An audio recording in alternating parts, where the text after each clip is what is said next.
to begin my presentation this afternoon by talking about what I think is the most important issue in language education, the most important question, and that is, how do we acquire language?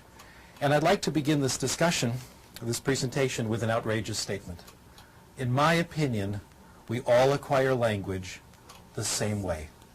The reason this is an outrageous thing to say is that these days in education, we're living in an age of individual variation. We're very concerned about how our students are different, not how our students are the same. Those of you who've been around in the field for a while remember, about 15, 20 years ago, people were very concerned about something called field-dependent learners and field-independent learners. You give people a certain test and one group gets this treatment, one group gets the other. Then about 15 years ago it was left side of the brain, right side of the brain. Some people are left hemisphere thinkers, some people are right hemisphere. Then about 10 years ago, cognitive style. The cognitive style of the home culture differs from the cognitive style of the school culture. We have a clash, etc. Well, each of the examples I gave you is probably correct. There is individual variation, and there is quite a bit of it. Nevertheless, there are some things we all do the same. Let me give you some examples. Digestion. We all digest food the same, no significant individual variation. First you put it in your mouth, then you chew it up, then it goes down your throat, then into your stomach. That's how it's done everywhere. That's how it's done in North America, South America, Europe, Asia, Africa. That's how it's done everywhere in the world. The visual system's the same everywhere. It's always the occipital lobe in the back of the brain. It's never in the side of the brain. It's never in the front of the brain. It's never in the elbow. It's done exactly the same everywhere you go. By the way, I used to use sex as an example of things everyone does the same, but some counterexamples have been pointed out to me recently. Actually, I saw this movie, if you really want to know the truth. Anyway, we all acquire language the same, and rather than just talk about it, I'd like to show you. I'd like to take just a couple of minutes and give you some sample language lessons. I'll use a language that I'm sure you've heard before and maybe some of you speak, and you can tell me which of these two very brief lessons you like better. Here's lesson number 1. Wir werden jetzt anfangen, Deutsch zu lernen. Und ich möchte im Voraus sagen, dass nach meiner Meinung Deutsch ist eine sehr schöne Sprache. Und ich hoffe, dass Sie alle sehr viel Erfolg mit Deutsch haben werden. What do you think? Good lesson so far? Do you think if I kept talking to you like that, you'd pick up German? Not very likely. How about if I repeated it? Would that help? Probably not. How about if I said it louder? Would that help? Probably not. How about if I said it and you repeated it back? Again, I don't think that would help. How about if I wrote it out for you and you could see it on your television screen? That wouldn't help either. How about if I wrote it out for you and you copied it down? How about if I wrote it out for you and deleted every 5th word and you tried to guess what the word is? The truth is that none of these things help. None of these things mean anything, and I hope you can see that now. Here's lesson number 2. And for this, you have to watch me carefully. Das ist meine Hand. Verstehen Sie das? Hand? Everyone say, ja, I can hear you, even though it's a TV audience. Good. Kopf. Das ist mein Kopf. Verstehen Sie Kopf? Ja? Gut. Kopf. And here I'll draw a picture now. Kopf. Ist gut, ja? Schön. Kopf. Das ist Mr. Spock, ja? Mr. Spock hat 2 Ohren. Ohren. Verstehen Sie Ohren? Er hat 2 Ohren. Okay, Mr. Spock. Ja? Ach, nein. Entschuldigung. Okay. Augen. Verstehen Sie Augen? Augen. Wie viele Augen? 1, 2, 3 Augen. 3 Augen. Ist das richtig? 3 Augen? Nein. Wir haben nur 2 Augen. Mund. Verstehen Sie Mund? Und hier ist eine Zigarette, ja? Nein. Zigaretten sind nicht gut. If you understood lesson number 2, not every word, but more or less, I did everything necessary to teach you German. And now I'm going to share with you the most important thing I have learned about language. Probably the best kept secret in the profession. We acquire language in one way and only one way, when we understand messages. We call this comprehensible input. We acquire language when we understand what people tell us, not how they say it, but what they say, or when we understand what we read. Comprehensible input, in my opinion, has been the last resort of the language teaching profession. We've tried everything else. We've tried grammar teaching, drills and exercises, computers, etc. But the only thing that seems to count is getting messages you understand, comprehensible input. Now, one of the reasons lesson number 2 was better than lesson number 1 is we had Mr. Spock to help us out. So anything that helps make input comprehensible, pictures, knowledge of the world, realia, etc., helps language acquisition. If comprehensible input is true, what we call the input hypothesis is true, other things follow from it. And a very important corollary of the input hypothesis is this, and this may come as a bit of a surprise to some of you. Certainly came as a surprise to me. Talking is not practicing. Talking is not practicing. What does this mean? It means if you want to improve your Spanish, it will not help you to speak Spanish out loud in the car as you drive to work in the morning. It will not help you to go to the bathroom, close the door, and speak Spanish to the mirror. I used to think those things help. Now I think they don't. On the other hand, if we were a German class and we could hang together for a couple of weeks, say an hour a day of German, and I could keep the input light and lively, as in the second example, you'd start to acquire German. It would come on its own. And eventually, you'd start to talk. Your speaking ability would emerge gradually. Now, we have a lot of evidence that this is true, and the evidence is in the professional literature, in books, in journal papers, etc. And if you're an insomniac, you're welcome to look at all that. But rather than go through that, I'd like instead to tell you a story that illustrates the same point. I've used this story for a long time, so those of you who've heard it before, I've been using this for about 15 years, and the reason stay with it is that it makes the point very well, and I've discovered it's just about a universal experience. What has happened to me has certainly happened to you. And bear in mind, if you've heard it before and you're tired of hearing it, think how I feel. My experience took place in 1974 when I was briefly living in exile from California, working at the City University of New York at Queens College as Director of English as a Second Language. And like everyone else in New York, we lived in a big apartment building. And the apartment next door to us was owned by a Japanese company. And every year, there'd be a new family in the apartment.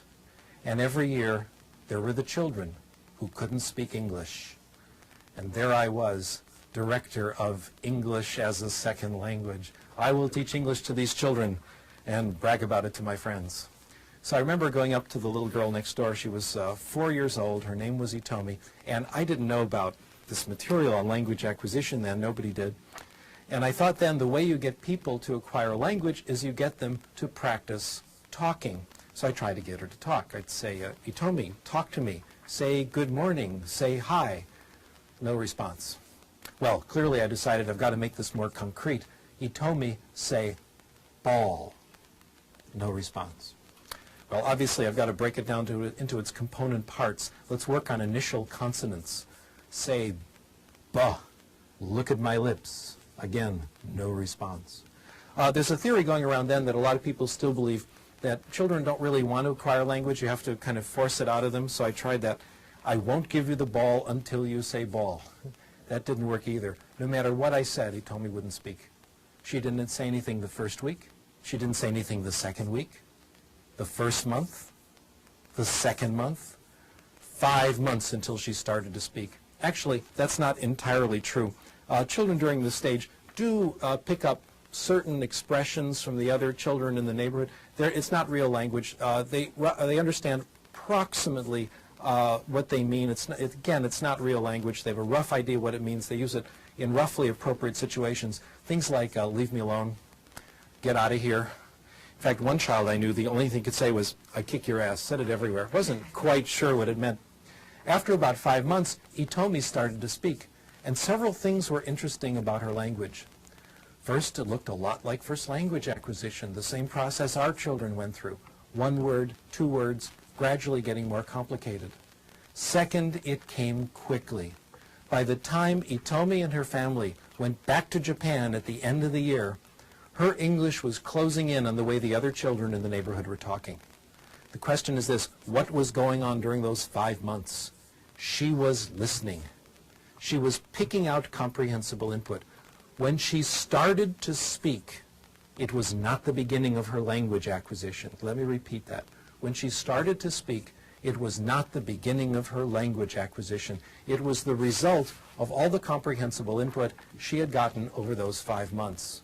Now, a silent period for a child in a situation like this is not pathological. It's normal. It's what you expect. You'd like to have a silent period, wouldn't you? How would it be if you had to study another language, but you went to a class where you didn't have to say anything? Doesn't that sound wonderful? You can talk all you want. You can raise your hand. You can volunteer. But no one's going to call on you. No one's going to put you on the spot. Also, in this perfect class, if the input isn't comprehensible, it's the teacher's fault, not yours. That's how we're doing it now.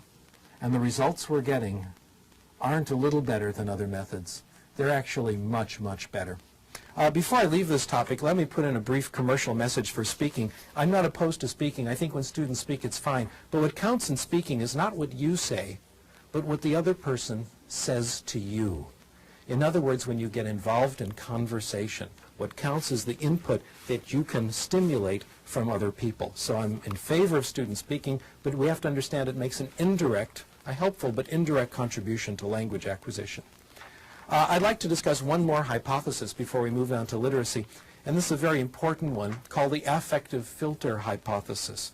Research in language acquisition has concluded that there are several factors that relate to success in language acquisition, and I'm going to list them here on your screen. One factor is motivation. Students who are more motivated do better in language acquisition. Those of you who study this know that it's a little more complicated than this, but this is a good approximation. Second, self-esteem. Probably the dominant concept today in popular psychology. Students with more self-esteem, more self-confidence do better in language acquisition. Third, anxiety. And here the correlations are negative. The lower the anxiety, the better the language acquisition. In fact, my hypothesis is for language acquisition to really succeed, anxiety should be 0. This has happened to you. Have you ever been in a situation, speaking a language that you may not speak very well, when the conversation gets so interesting, you temporarily forget that you're using another language? If this is happening to you, that's when you're acquiring. When your focus is completely on the message, what the other person is saying, and your anxiety is temporarily gone.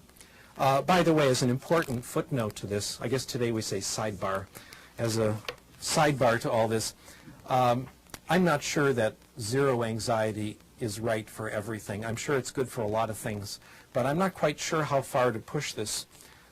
Speaking to you as a college teacher, speaking to you as a parent, I'm not all that free and easy. I think there are certain things in school children absolutely must learn.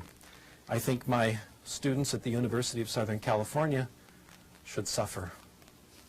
We have hard classes, tough requirements. You don't do the work, you're out. I finally learned what they tried to teach us in educational psychology. The amount of drive or anxiety necessary to accomplish a task depends on the task. Sometimes we call facilitative anxiety is okay. I don't believe in torture, but sometimes a little anxiety is okay.